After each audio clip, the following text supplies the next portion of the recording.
Do you remember the name of your sixth grade teacher? I do. Her name was Mrs. Chapman. That's right. First name Mrs., last name Chapman. Because in the 80s, you didn't know their first names. Mrs. Chapman was awesome. One of the things that she did to get us excited about reading and just education is she started us on a path to read books every single day. We called them chapter books, right? In fact, the first book she read to us was by S.E. Hinton, the old American classic, The Outsiders. Has anyone read The Outsiders? Oh my gosh, if you haven't, you need to read this. I may even give this one away today. It's fantastic. It's my favorite book of all time. Well, one of the things in The Outsiders is it's really about coming of age as a young man. And it's really divided up into two classes of young men. One were called the socialists. They were like the uppity up preppies, you know, the well-to-do kids. And then the other ones were the greasers, right? Kind of like the biker kind of mentality and the white t-shirts and jeans with black leather jackets. Which do you think I belong to in sixth grade? If you say soc, you're wrong. I know I look like a soc now is what my kids tell me, but I was a greaser. And every single recess, we would go out there and we would literally fight, just like they did in the book. So everything that happened in the book, we would go out at recess and we would just relive it in real life. It was fantastic. Well, one of the things that Mrs. Chapman did, and we went through this every year in elementary school, is you had to have a reading assessment. And the reading assessment was basically they were trying to calculate if you were reading at your grade level. The other part of the assessment wanted to test your comprehension. In other words, your ability to recall what you've just read.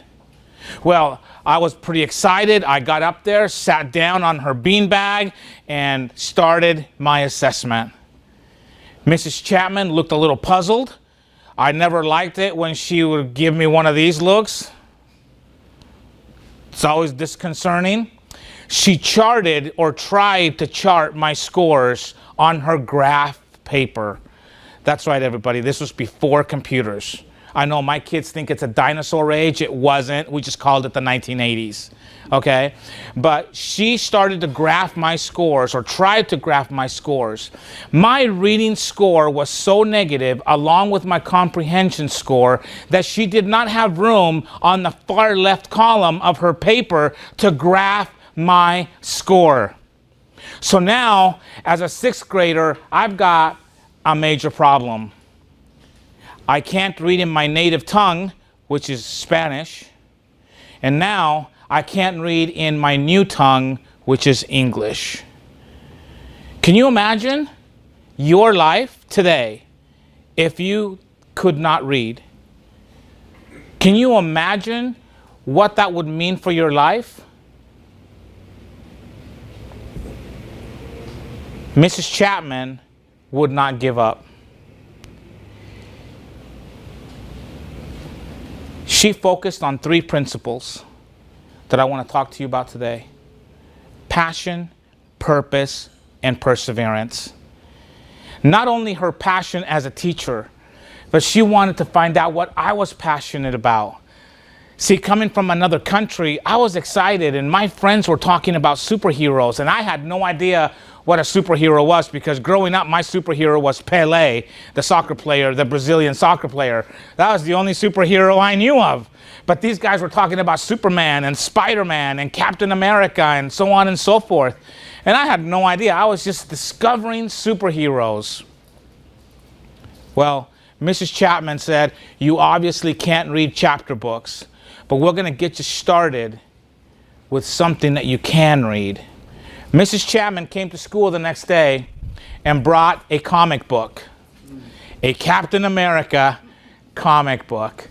Now, you don't have to be a genius to figure out who my favorite superhero is today, okay? It's Captain America. Let's just make it real obvious. Well, I couldn't read the words in the comic book. So Mrs. Chapman saw that I was really frustrated and I was just getting down on myself because you see, up until that point, by the people who cared most about me, they labeled me as lazy and stupid because I couldn't read. Now, they might have been a little bit correct on the lazy side. I don't know, you know. But stupid, certainly not. Well, Mrs. Chapman quickly got me engulfed in reading, and she said, we're just going to look at pictures, and I want you to just do picture recognition is what they call it. And so you're just going to look at the pictures, and then you're going to just tell me verbally what the story is about. And I would just get going, and I would be like, and she would be, yeah, okay, that's close enough. Sometimes I would hit it right on, right? And we would high five, and she'd pat me on the back, and she'd give me a little elbow, a little shoulder squeeze, which was really reinforcing for me that I could do this.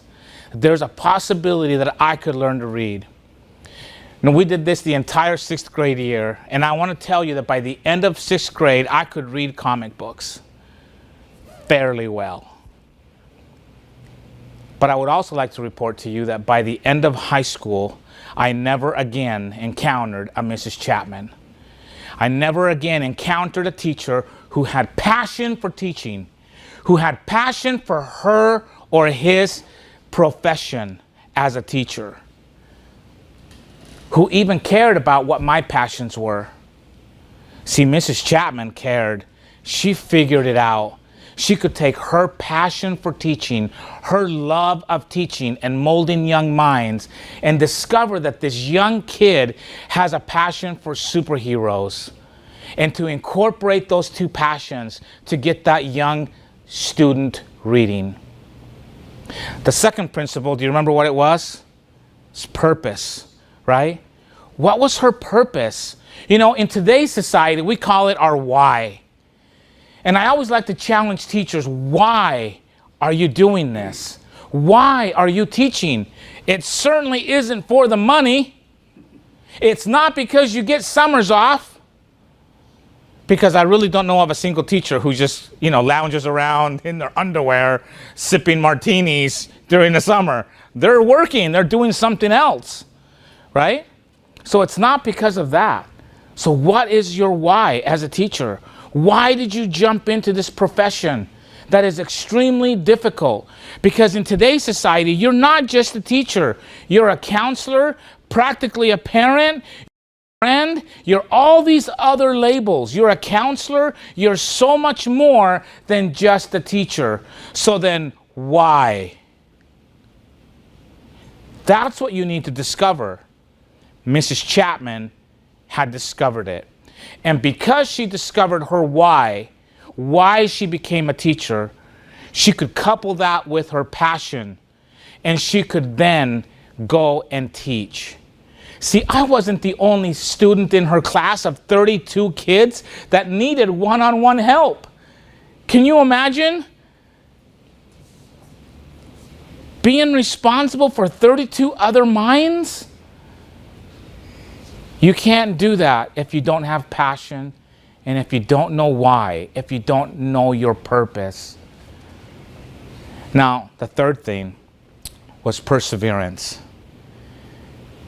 What's the old adage? When the going gets tough, the tough get going. Perseverance is deeply rooted in that old adage. People always ask me, well, did you quit reading? No, I really didn't quit reading. I just forgot that it was important, I think. But Mrs. Chapman didn't. Her perseverance every single day. She would read The Outsiders. I have a love of reading today because of Mrs. Chapman. Even though I couldn't read, her perseverance instilled such a devotion of reading to me that today I own 450 books and counting. I've read every single one of them, and I can't wait to get my hands on the next one. So much so that I've written 2 books and working on my 3rd right now. Her perseverance. Passion, purpose, and perseverance. If you can figure that out, you can conquer anything. I want to fast forward the story a little bit. I graduated high school reading at a 3rd grade level. I didn't find out I had a severe form of dyslexia till I was well in my 30s, because we found out my son had dyslexia and he was struggling in school. Passion, purpose, and perseverance. If it was easy,